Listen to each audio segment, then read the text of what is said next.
How do you get started making your own shapes in Designspark Mechanical? That's what we're going to cover in this video, and by the end we are going to have our first real modeled part made in Designspark.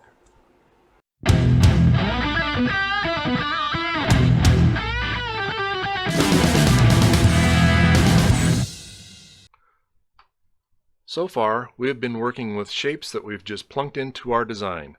I think we're at the point now where we're ready to build our own shapes. Let's define what we mean when we say face. So a face is merely a surface, surface of an object. So this is an enclosed surface of an object, so this is a face, and this is an enclosed surface of an object, so it is a surface or a face. Many programs use this same common approach. They start with a flat face and they pull it to turn it from two-dimensional into three-dimensional. And that means we have to start with a flat face in two-dimensional, not a curved face. And that is where our sketch mode comes into play. Now, before we get confused of where we are and everything, let's start completely over from scratch, shall we? So I'm going to close out this design and I'm going to tell it no, do not save.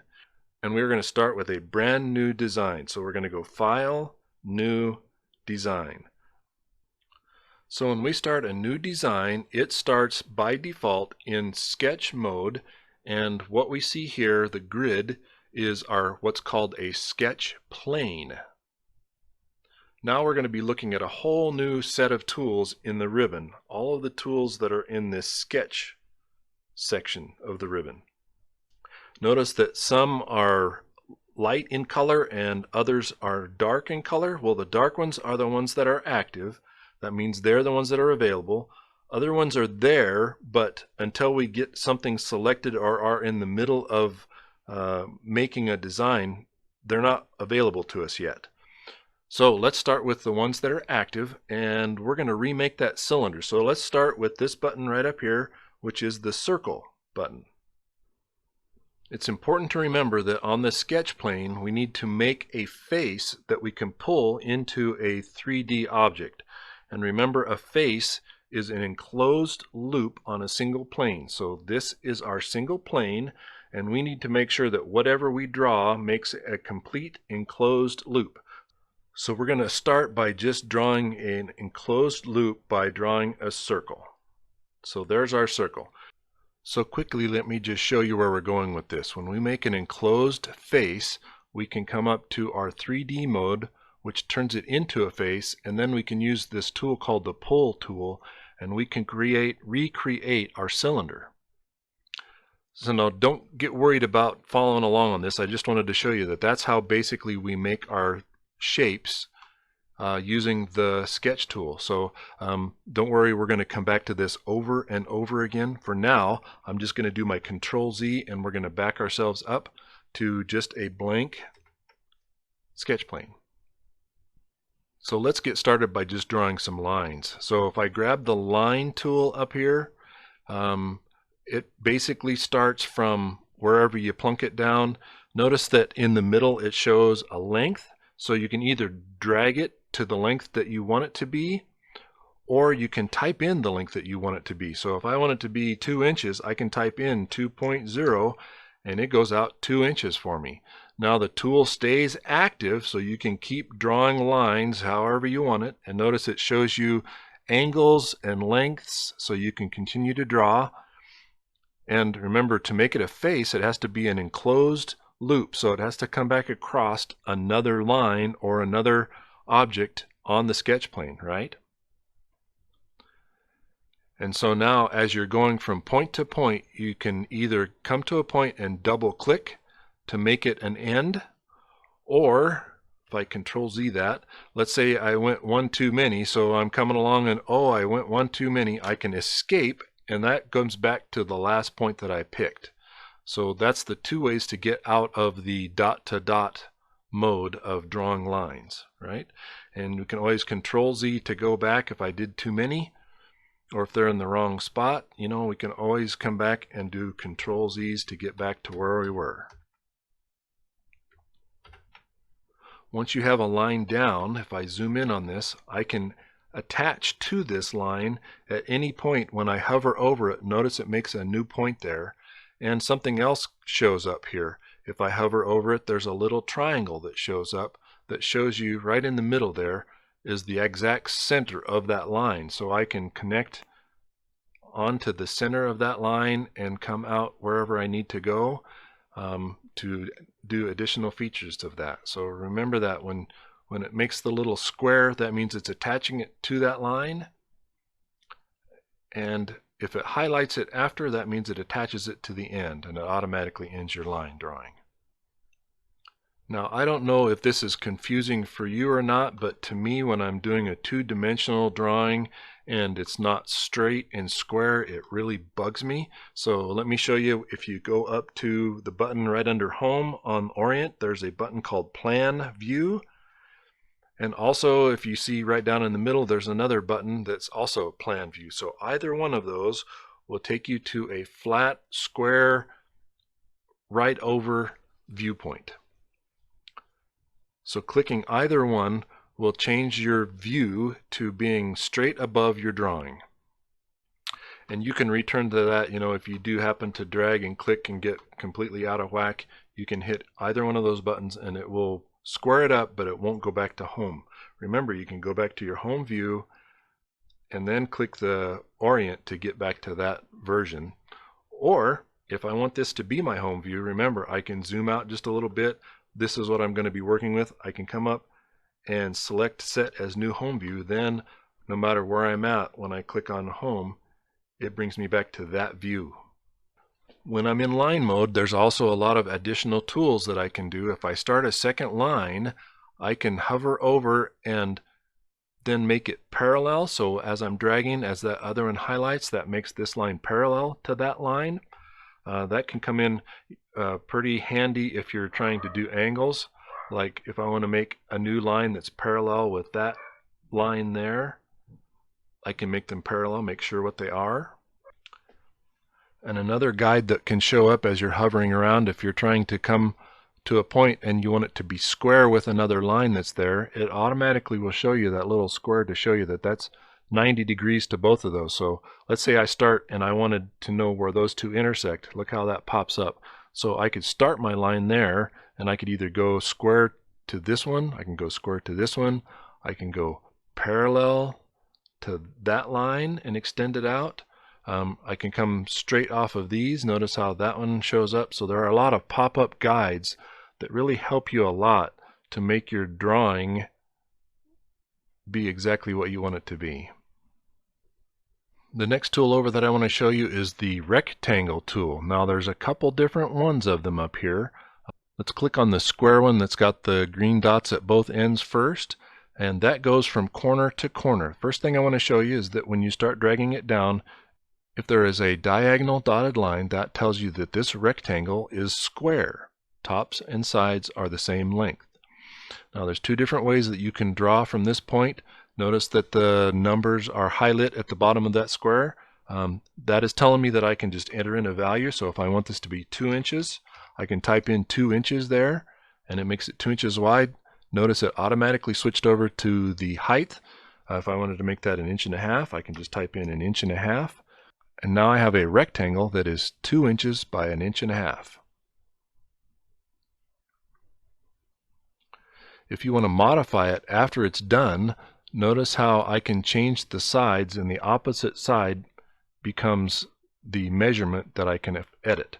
So if I click on this side, I can make it 2 inches from the opposite side, or I can just type in, say, 1.5 and make that back into now a square.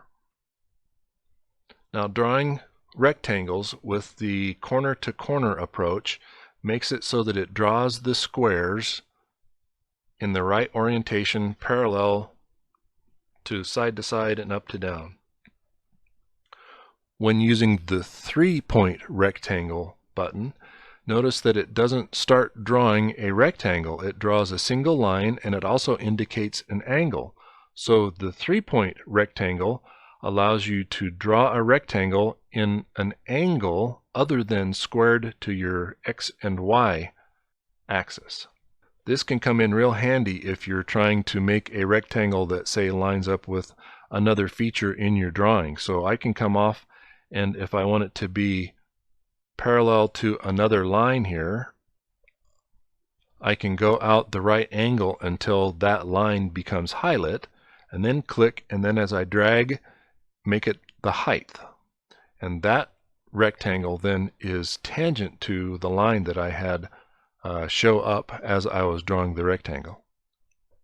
After your 3-point rectangle is drawn and you're off drawing other items, you can come back and edit it as well.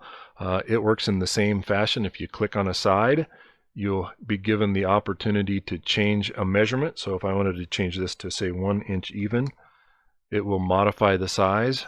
Same thing with this. I can make this, let's say, 0.750. And you can edit the sizes of rectangles even after they are completed. When you're working with an item, you can also right-click and it pops up another menu that has a lot of additional features that you can do. We'll be looking at a lot of these as time goes on, to delete it or copy it or what have you, right? Even when you are drawing, let's go back to our line tool. As I'm drawing, and I right click, it shows you right there. You can finish the line, you can switch it to an arc, you can move it to a new component. There's a lot of additional features that are there. And I'm going to just finish the line by hitting escape. Okay, our drawing is getting way too busy, so we need to get rid of some of this stuff. So we can go up to the select tool. With the select tool, you can hover over and it'll tell you what item you're going to select. Or you can click and drag to select items, and it depends whether you drag to the right or if you drag to the left on how it selects the items in your sketch. So for instance, with this, I can select, drag down and drop, and it'll select everything that was in the box. And if I hit the delete button, it will delete all of those items. Or I can do a shortcut tool, which is a Control A. So Control A selects everything in the sketch, and I can delete everything with one swoop. The next button we are going to go back to is our circle tool. So this is a center circle. It says draw a circle around the center. So we're going to click the center point of the circle and drag out. Like we showed before, we can edit the diameter just by typing in the value, 1.5 for instance in this case, or we can click and drag to the dimension that we want it to be. There is also a center point arc, which is a sweep arc. If we use that tool, it basically does the same thing as a circle, but it allows you to do just a portion. So this is an arc. Again, you click where you want it to have a radius from, and you can set the number by just entering in the value. So I can put in like 1.5 inches here and it will set that value, and then the angle that you want it to be, or you can enter that angle in if I want it to be 180 degrees. And that's how you use the center point sweep arc tool. Just like in the rectangle tool where we had a 2-point and 3-point, we have the 2-point circle and the 3-point circle. The way the 3-point circle works is it starts with 2 points and then creates a circle that encompasses those 2 points. See how that works? So that could come in handy if I've got, say, a line here and escape, and a line, say, at an angle like this, and I need to make a circle that touches both of these lines. I can use the 3-point circle, and I can tell it from that point to, say, this point, and then I can make that circle encompass both of those lines. Along with the 3-point circle, there is also a 3-point arc, and it kind of does the same thing. You can select 2 points and then drag for the arc for the radius. Notice as I'm dragging that it will also tell me what diameter I'm making them, and will show me other items that have the same radius in my sketch. Now I need to define the difference between parallel and perpendicular and tangent. So remember, we can do perpendicular by the little green square that comes and shows that it's 90 degrees, which is the perpendicular, or we can make it highlight one to show that it's parallel, and that in this case is also tangent when it becomes an arc. So when I go to my arc tool, I can see that as I'm drawing, there becomes a point where I'll have a little pop-up right here that shows that it is tangent to that line right there. So you saw how difficult that was to find that perfect spot. There is another tool right above it that says tangent arc. So the tangent arc allows you to start and draw an arc that automatically flows right into that line and becomes tangent to it. Why worry about tangent items? Let me get rid of all this and show you real quick. Delete. If I am creating a face for a part, and I want to make sure that the surfaces of the part are smooth when I'm finished, if I'm trying to use just an arc tool and I don't know quite where it comes in, if they don't come in at a tangent angle right here, that is going to create a line and make it to where it's not smooth when I pull. I can show you that really quick if I finish this out and make a face from this. If I was to pull this face, notice how it's not smooth right here, right? So if I come back and I want to make that smooth, then I can use this tangent line and it will be able to pull down and make it to where I transition from one to the other in a very smooth transition. So I can do that same feature here, and notice how it comes down and it makes a real nice smooth transition from this face to the curve to this face. That's done with tangents. So doing the tangent arc always makes it easiest to come off of a straight line. What if we want to do it in reverse, where we've got a curved surface and we want to make a line come off of it that's nice and tangent? There we've got the same issue, right? The little lines show that that's tangent at that point right there, right? So if I have two circles and I want to make a tangent line between them, it's really difficult to figure out where I want to start on this circle that would be tangent to it and come in and be smooth with this other circle. That's where this tangent line comes into play. So I can click anywhere on this line, and as I draw that line and come around, it becomes tangent on the first line, and if I come over to the second circle, the lines pop up to show I'm tangent right there. I've just created a line that is tangent to the first circle and tangent to the second circle. The next tool I want to show you is our ellipse. So it says to set the ellipse center and then set the length and then the orientation. So we're going to click on that button. We're going to set a center point. We're going to go one direction and then the other direction. It also sets the orientation. So if I click off and go at an angle, say this one's 38.7 degrees, now it's in a different orientation. See how that works?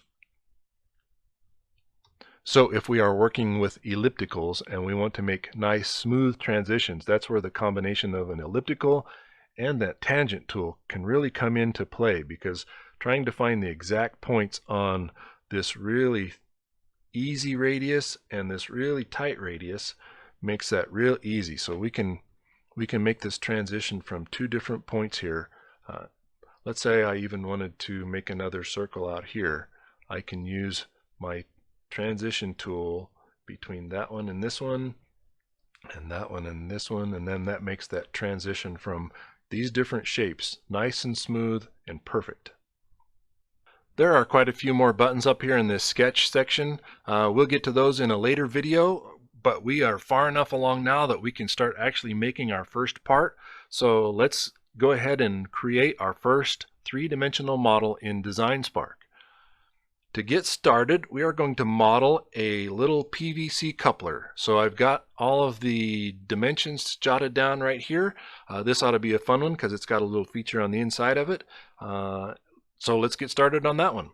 We'll get started by selecting all of the drawing items so far on our sketch plane and deleting them. And then we are going to get started modeling this coupler by starting from one end or the other. So let's start at this top end.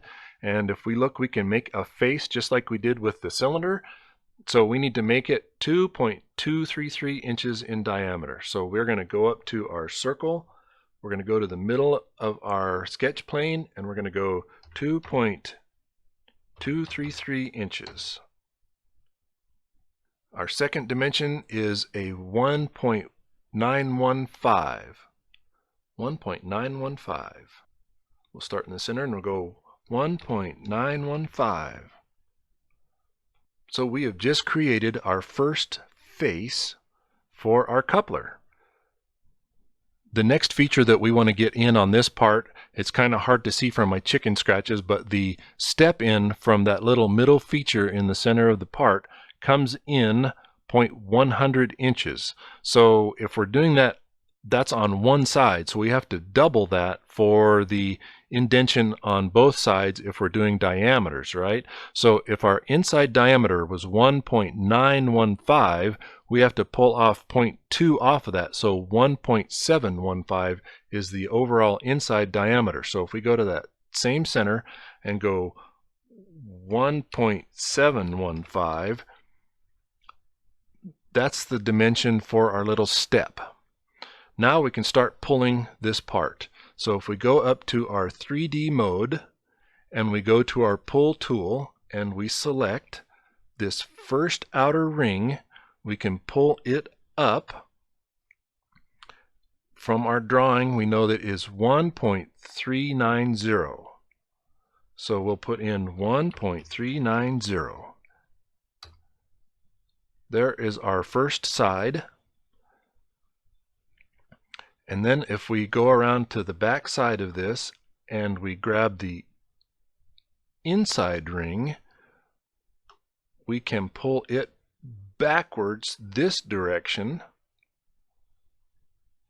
And the amount of that was 0.115 for the thickness of that little step in. So we can put in 0.115. That makes our step, right? Now if we go to our pull tool again and we click on this face here, remember from the pop-ups that we have this ruler feature.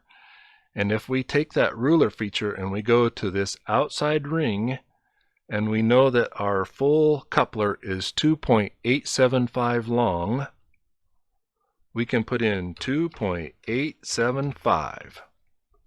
And there is our first modeled three-dimensional part in Designspark. What do you think of that? Now the only other thing that we've got going on here, if I go back to my select tool and select off of the part, there is a face in the middle of this part that we need to get rid of. So we'll just click on it once, select that face and delete it. Now this part is ready to go. So we need to save this design. So we'll go up to File and we're going to save. And this was my 1.5" PVC coupler. So I'm just going to put this in as PVC underscore coupler, C-O-U-P-L-E-R, and hit save. Wow, we just made our first 3D model in Designspark, and it's of a real part that we can actually use in our design. Now it's time to practice and make another part on your own. I want you to get comfortable with going back and forth between the sketch plane and the 3D mode. One important thing to show you is that as you're drawing on your sketches, if you're in 3D mode and you go back to sketch plane, it's going to ask you which plane do you want to draw on. So I can add to this drawing by clicking on one of the faces of the part, and that becomes my sketch plane for adding more features, right? So I can build my way through this entire thing. You can also right click and go select new sketch plane and go to a new spot in the drawing. And I can add more features, say, to the inside of this drawing if I want to, and pull those the same way. And remember, you can always come back to your 3D mode and hit your home button. You can select your home view, whatever you want it to be. Come up to home, set as home, and that gets you right back to this view no matter where you're at, right? Back up to home, brings us right back. So do me a big favor, would you? After you make another part on your own, would you come back to this video and tell me in the comments below what part you made? I would love to hear what you did and maybe what you had trouble with. Chances are that whatever problems you're having, I will be covering in my next videos. So you'll probably quickly realize that the basic functions are not quite enough to make complicated parts. The amount of information goes up another level after this. So in the next video, we take a step back, look at what we did to get to this point, and add in a lot more of these other little buttons up here in the sketch tools.